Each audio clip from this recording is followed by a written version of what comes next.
Very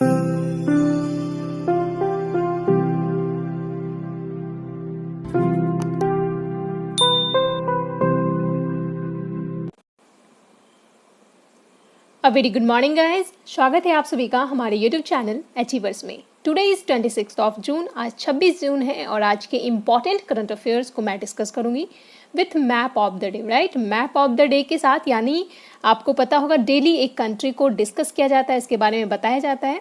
और जैसा कि कल सर ने बोला था, हॉर्न ऑफ अफ्रीका को डिस्कस करेंगे। राइट, सो आज मैं हॉर्न ऑफ अफ्रीका को डिस्कस करूंगी। तो चलिए, स्टार्ट करने से पहले आप लोग से रिक्वेस्ट है, जो हमारे चैनल पे नए हैं, जो नए आए हैं, अचीवर्स वेब को जल्द से सब्सक्राइब कर लीजिए और बेल आइकन को टैप कीजिए ताकि अचीवर्स वेब की डेली अपडेट आपको इजीली मिल सके। Got it? नाउ स्टार्ट करते हैं आज के सेशन को with map of the day, horn of Africa. Right, तो हॉर्न ऑफ अफ्रीका, सबसे पहले यहाँ पे देखिए इसका लोकेशन, ये अफ्रीका का फुल मैप हो गया। और ये अफ्रीका का जो ईस्टर्न पार्ट है, बिल्कुल ईस्टर्न वाला पार्ट आप देख रहे हैं, हाईलाइटेड है। तो ये पूर्वी अफ्रीका का जो क्षेत्र है, इसे हॉर्न ऑफ अफ्रीका के नाम से जाना जाता है। ठीक है, हॉर्न ऑफ अफ्रीका। तो इसमें कौन कौन सी कंट्री इंक्लूड है, ये सबसे पहले आपको पता होना चाहिए। ठीक है, तो आइए देखते हैं मैप के माध्यम से कौन कौन सी कंट्रीज में है हॉर्न ऑफ अफ्रीका में। दैट इज, सबसे पहले सोमालिया हो गया। ठीक है, ये सोमालिया।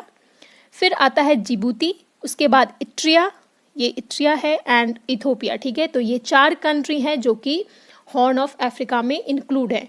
इसे हॉर्न ऑफ अफ्रीका बोला जाता है और इसे इजिली आप याद रख सकते हो कि एक सिड, ये वर्ड के माध्यम से, SEED, S for Somalia, E for Eritrea, E for Ethiopia and D for Djibouti. ठीक है, दैट इज सिड। ओके, तो सिड कंट्री, इसे इजिली इस वर्ड से आप याद रख सकते हैं। राइट, नाउ ज्योग्राफिकल फीचर पे आते हैं इसके। तो देखिए इंपॉर्टेंट लोकेशन है यहाँ पे आप देख रहे हैं इट्रिया एंड जिबूती। ठीक है, ईस्टर्न अफ्रीका, और ये सऊदी अरबिया है इधर, जो कि एशिया का पार्ट है। ठीक है, तो एशिया और अफ्रीका को जो सेपरेट कर रहा है, यहाँ पे आप देख रहे हैं रेड सी है। ठीक है, तो रेड सी काफी इंपॉर्टेंट लोकेशन है। Right, eastern Africa and Asia को एशिया का अरेबिया को डिवाइड करता है। ठीक है, तो ये हमेशा से काफ़ी इम्पॉर्टेंट प्लेस रहा है ट्रेडिंग के लिए। ठीक है, ट्रेडिंग के लिए, व्यापार के लिए। नाउ इसके बाद जो यहाँ पे देखिए, यहाँ पे एक लोकेशन है, यहाँ पे नेम नहीं दिया गया, एक और मैप है, मैं दिखा रही हूँ यहाँ पे। तो ये देखिए इस लोकेशन पे एक स्ट्रेट है जिसका नेम है बाब अल मंदब। ठीक है, बाब अल मंदब कौन कौन सी कंट्री के बीच में, ये ध्यान दीजिएगा, ये ट्रिया वाला पार्ट हो गया आपका, और ये जिबूती का हो गया। ठीक है, और ये अरेबियन पेनिनसुला का यमन हो गया। तो यमन, इट्रिया और जिबूती के बीच में है एक स्टेट जिसका नेम है बाब अल मंदब। ये विजुअलाइज नहीं है बट मैं यहाँ पे लिख देती हूँ। यहाँ देखिए, ये इस लोकेशन पे है। ठीक है, बाब अल मंदब, बाब अल मंदब, MANDAB, बाब अल मंदब स्ट्रेट, काफ़ी इंपॉर्टेंट है, तो ध्यान में रखिएगा। इसके बाद आता है गल्फ ऑफ एडन, यहाँ देख रहे हैं आप, गल्फ ऑफ एडन, एडन की खाड़ी, जो कि यमन एंड सोमालिया के बीच में है। उसके बाद एक चैनल है, ये ध्यान में रखिएगा, यहाँ पे सोमालिया के टिप पे यहाँ पे सोमालिया सी है। ठीक है, ये जो है ये सोमालिया सी है, एंड यहाँ आप देख रहे हैं अरेबियन सी। ठीक है, तो अरेबियन सी के वेस्ट में एंड सोमालिया सी के बीच में, ठीक है, इन दोनों के बीच में जो है एक चैनल है जिसका नेम है गार्डफुई चैनल, GUARDAFUI। ठीक है, गार्डफुई चैनल, याद रखिएगा नेम। ओके, तो ये सारे कुछ इंपॉर्टेंट लोकेशन हो गए आपके हॉर्न ऑफ अफ्रीका के बारे में। नाउ बात करते हैं हॉर्न ऑफ अफ्रीका के कैपिटल, यानी इन चारों कंट्री के कैपिटल पे ध्यान देते हैं। तो सोमालिया का कैपिटल हो गया मोगादिशु, सोमालिया का कैपिटल है। ठीक है, उसके बाद जिबूती का कैपिटल क्या है, तो जिबूती का कैपिटल जिबूती ही है। इथोपिया का कैपिटल एडिस अबाबा है। ठीक है, इथोपिया का कैपिटल एडिस अबाबा है।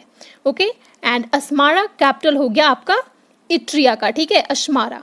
ऑल राइट, और ये जिबूती जो आप यहाँ पे आप देख रहे हैं, ये यहाँ पर बहुत सारी कंट्री के मिलिट्री बेसिस हैं, लाइक बड़ी बड़ी कंट्री USA, चाइना, फ्रांस, इन सब के यहाँ पे मिलिट्री बेसिस हैं। ठीक है, तो काफ़ी इंपॉर्टेंट लोकेशन ये माना जाता है जिबूती, तो ध्यान में रखिएगा। और कुछ एक्स्ट्रा फैक्ट की बात करें तो ये जो हॉर्न ऑफ अफ्रीका है, इसे सोमाली पेनिनसुला के नाम से भी जाना जाता है। क्या बोला जाता है? Somali peninsula. ठीक है, and ancient and medieval time पे इसे बिलाद अल बर्बर के नाम से जाना जाता था। ठीक है, बिलाद अल बार्बर। ओके, लैंड ऑफ बेर्बर्स के नाम से इसे जाना जाता था। तो यहाँ से अगर आपसे क्वेश्चन पूछे कि हॉर्न ऑफ अफ्रीका को और किस नाम से जाना जाता है, तो Somali peninsula and ancient medieval time पे इसे बिलाद अल बर्बर के नाम से जाना जाता था।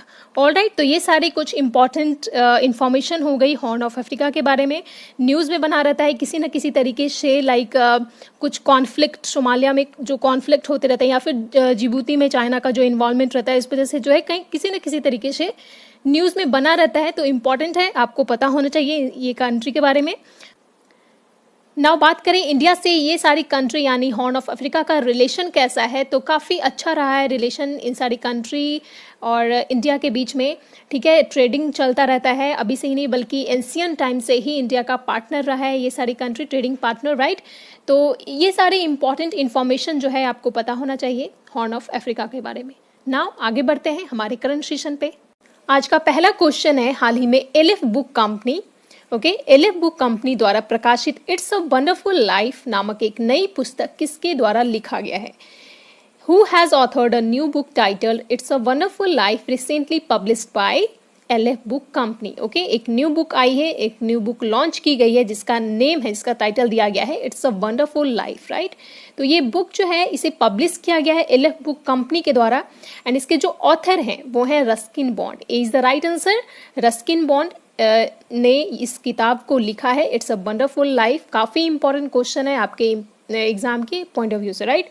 तो याद रखिएगा, रस्किन बॉन्ड ये इंडियन ब्रिटिश राइटर हैं और ये पद्मश्री और पद्म भूषण के प्राप्तकर्ता भी रहे हैं।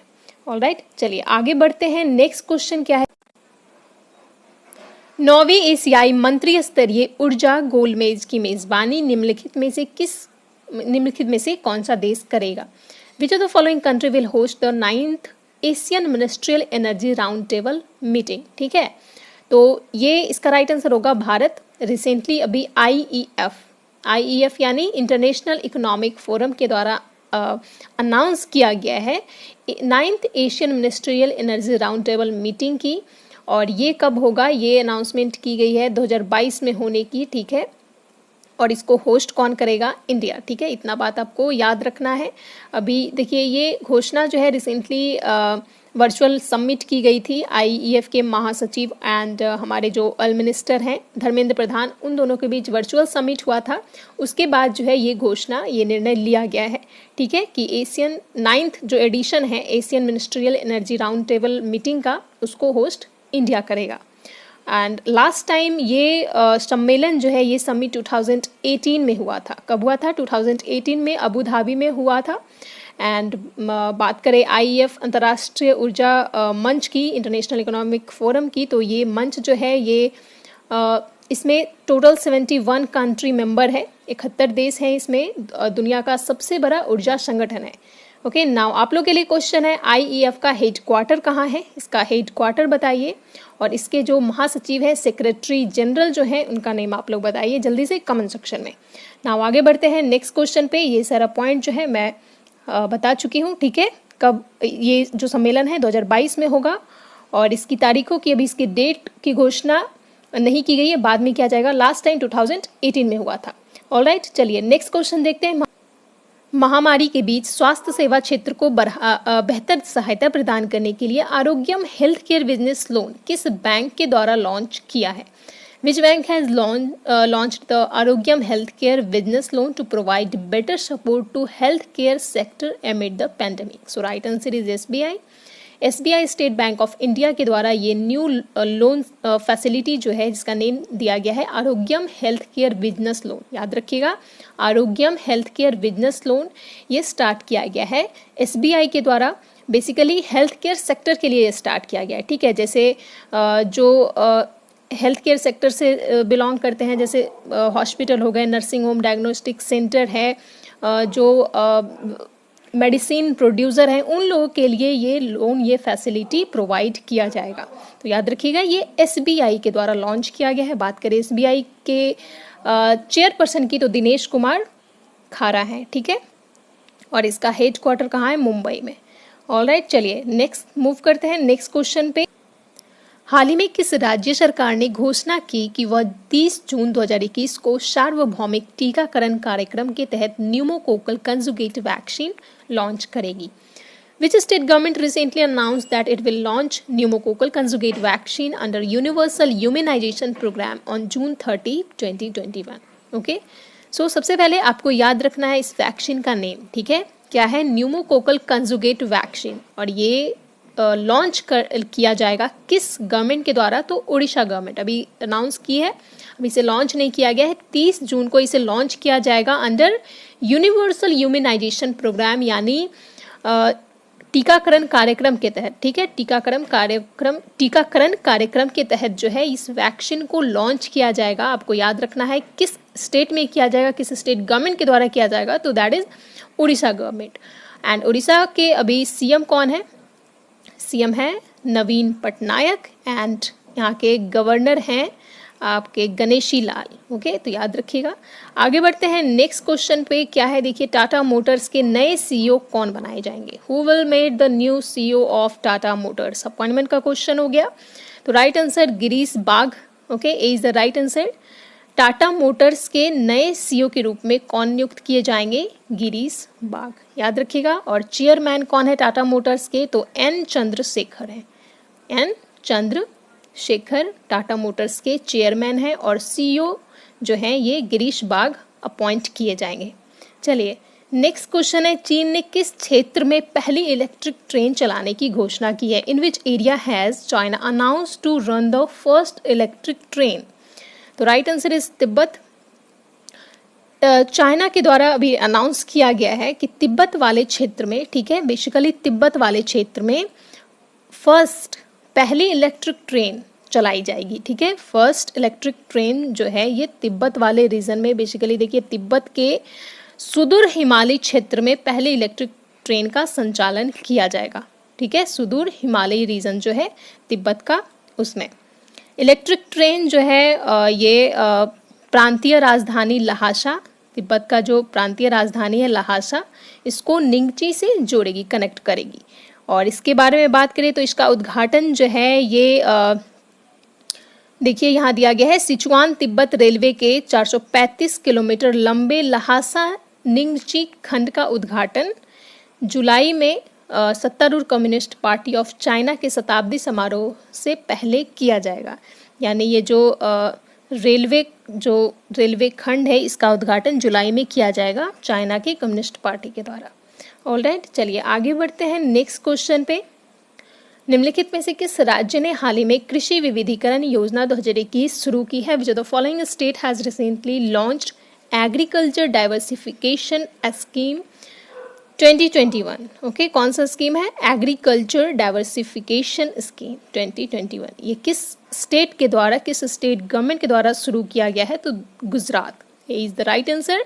याद रखिएगा, कृषि विविधीकरण योजना 2021 की शुरुआत गुजरात गवर्नमेंट के द्वारा किया गया है। तो ये स्कीम जो है ये किस क्षेत्र से रिलेटेड है? आप देख रहे हैं नेम में ही कृषि है, यानी ये एग्रीकल्चर सेक्टर से रिलेटेड है, agriculture diversification scheme.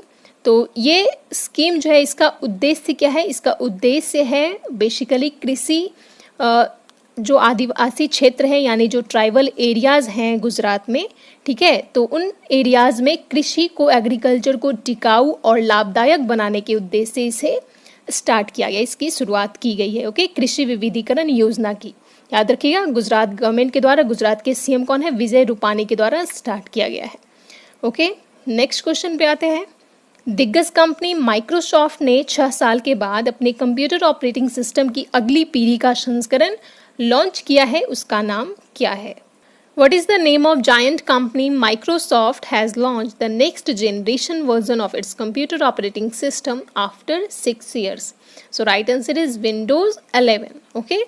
Recently Microsoft के द्वारा जो है, यानी माइक्रोसॉफ्ट विंडोज़ का नेक्स्ट जनरेशन आ गया है जिसका नाम है विंडोज़ 11। लास्ट टाइम 2015 में आया था विंडोज़ 10, राइट? कब आया था? 2015 में।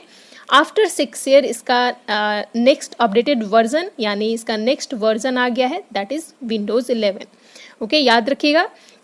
ना बात करें माइक्रोसॉफ्ट के सीईओ के बारे में, तो माइक्रोसॉफ्ट के सीईओ कौन है आपको पता होगा, सत्या नडेला है। फाउंडर भी आपको पता होना चाहिए, बिल गेट्स एंड एक और पर्सन है जिनका नेम है Paul Allen, right. Paul Allen and Bill Gates Microsoft के फाउंडर हैं, सीईओ हैं सत्या नडेला एंड इसका हेडक्वार्टर है यूएस का वाशिंगटन में। ओके, आगे बढ़ते हैं नेक्स्ट क्वेश्चन। कंप्यूटर, लैपटॉप एवं अन्य डिवाइस के लिए बनाए गए एंटीवायरस मैकफी को बनाने वाले व्यक्ति का 75 वर्ष की उम्र में निधन हो गया, उनका नाम क्या था? The person who created McAfee an antivirus design for computers, laptops and other devices has died at the age of 25। What was his name? Okay, so basically ये ऑब्जेक्टिव का क्वेश्चन है, तो ध्यान दीजिएगा। एक एंटीवायरस है कंप्यूटर, लैपटॉप और other device के लिए एक एंटीवायरस बनाया गया था मैकफी, ठीक है, जिसके फाउंडर थे, जिसे बनाया गया था किनके द्वारा? जॉन मैकफी के द्वारा। तो इनकी रिसेंटली डेथ हो गई है। ओके, तो याद रखिएगा इनका नेम, मैकफी के फाउंडर थे। ओके, मैकफी के फाउंडर थे, मैकफी एंटीवायरस के फाउंडर थे जॉन मैकफी, जिनका रिसेंटली डेथ हुआ है। चलिए बढ़ते हैं नेक्स्ट क्वेश्चन पे। क्या क्वेश्चन है देखिए, किस देश ने टीवी व ऑनलाइन प्लेटफॉर्म पर दिन के समय में जंक फूड के विज्ञापन पर रोक लगा दी है? विच country has banned the advertising of junk food during day time on TV and online platforms? So right answer is Britain. Britain में ऐसा किया गया है, जंक फूड के एडवर्टीजमेंट पे, उसके विज्ञापन पे बैन किया गया है दिन के समय में, ठीक है, ओनली दिन के समय में किया गया है। सारे टीवी चैनल्स पे और ऑनलाइन प्लेटफॉर्म पे बैन किया गया है। किस चीज़ पे? जंक फूड के एडवर्टीजमेंट पे। ऑलराइट, तो याद रखिए ये ब्रिटेन के द्वारा किया गया है। नाउ नेक्स्ट क्वेश्चन देखिए क्या है, विंबलडन के लिए क्वालिफाई करने वाले पहले चीनी व्यक्ति कौन बने हैं? Who has become the first Chinese man to qualify for Wimbledon in open era? Okay, so right answer is Zhang Zhizhen. Okay, D is the right answer. First Chinese person है Zhang जीझेन, जिन्होंने Wimbledon open के लिए qualify कर लिया है। Argentina के Francisco सेंडोलो को इन्होंने हराया है और ये पहले चीनी व्यक्ति बन गए हैं विंबलडन के लिए क्वालिफाई करने वाले। याद रखिएगा विंबलडन ओपन होने वाला है। अभी रिसेंटली फ्रेंच ओपन हुआ था। फ्रेंच ओपन के विनर कौन रहे थे? मेन सिंगल्स के विनर नोवाक जोकोविच रहे थे, राइट। एंड आप लोग बताइए वुमेन सिंगल्स के विनर कौन रही थी, ठीक है, फ्रेंच ओपन में। चलिए नेक्स्ट मूव करते हैं नेक्स्ट क्वेश्चन पे। किस देश में एक सीमेंट साइट पर एक नए प्रारंभिक मानव की खोज की गई? A new early human has been discovered at a cement site in which nation? So right answer is Israel. Israel में ये न्यू डिस्कवरी की गई है, एक नए प्रकार के एक न्यू अर्ली ह्यूमन यानी एक नए प्रारंभिक मानव की खोज की गई है, यानी प्रारंभिक मानव यानी आदि मानव, ठीक है, इसकी खोज की गई है। इजराइल के रिसर्चर के द्वारा अनाउंस किया गया, जानकारी दिया गया है कि एक नए प्रकार के प्रारंभिक मानव की हड्डियां मिली है, ठीक है, जो पहले विज्ञान के लिए अज्ञात थी यानी अननोन थी। तो याद रखिएगा ये न्यू डिस्कवरी जो है ये इजराइल में किया गया है, मिला है। बढ़ते हैं आज के question of the last day पे, यानी कल जो क्वेश्चन पूछा गया था आपसे, क्या है? हाल ही के एक अध्ययन के अनुसार विश्व की सबसे ज्यादा किस्म की तितलियां किस देश में पाई जाती है? According to a recent study which country has the largest variety of butterflies in the world? Okay, so right answer is Colombia. Colombia South American country है, राइट। तो यहाँ जो है वर्ल्ड के सबसे ज़्यादा वेराइटी ऑफ बटरफ्लाइज जो है यहाँ पाई जाती है, यानी लार्जेस्ट वेराइटी ऑफ, विश्व के सबसे ज़्यादा किस्म की तितलियाँ कहाँ पाई जाती हैं? कोलंबिया में। ओके, नाउ आगे बढ़ते हैं आज के question of the last day. उससे पहले हम लोग देख लेते हैं जिन्होंने आंसर किया था। तो मनीष मित्तल जो हमेशा से आंसर करते रहे हैं, इन्होंने इसका राइट आंसर दिया है। ओके, और इसके साथ साथ जो भी क्वेश्चन पूछा गया था उनका भी आंसर इन्होंने किया है। Okay, so well done guys, इसी तरीके से आप आंसर किया कीजिए। ओके, आज के क्वेश्चन ऑफ द डे पे क्वेश्चन ऑफ द डे को देखते हैं। देखिए क्या क्वेश्चन दिया गया है, दुनिया का पहला अनुवांशिक रूप से संशोधित रबर कहाँ लगाया गया? Where is the world's first ever genetically modified rubber planted? यानी रबर प्लांट जो है अनुवांशिक रूप से यानी फर्स्ट एवर जेनेटिकली मॉडिफाइड अनुवांशिक रूप से संशोधित रबर जो है कहाँ लगाया गया है, कहाँ प्लांट किया गया है? तो इसका राइट आंसर आपको बताना है। ऑप्शन दिया गया है यहाँ पे Karnataka, Kerala, Tamil Nadu and Assam. So right answer क्या है आप लोग जल्दी से कमेंट सेक्शन में बताइए, और भी जो क्वेश्चन पूछे गए हैं उसका भी आंसर आप लोग को देना है इसके साथ साथ। Okay guys, so here we completed our today's session. आज का करंट सेशन जो है यहाँ पे समाप्त होता है। आई होप आपको आज का करंट सेशन अच्छा लगा होगा। Then please do like and share, video को लाइक कीजिए, शेयर कीजिए, ओके। एंड यस, लास्ट तक बने रहने के लिए आप लोग सभी का बहुत बहुत धन्यवाद। मिलते हैं नेक्स्ट वीडियो में। जय हिंद।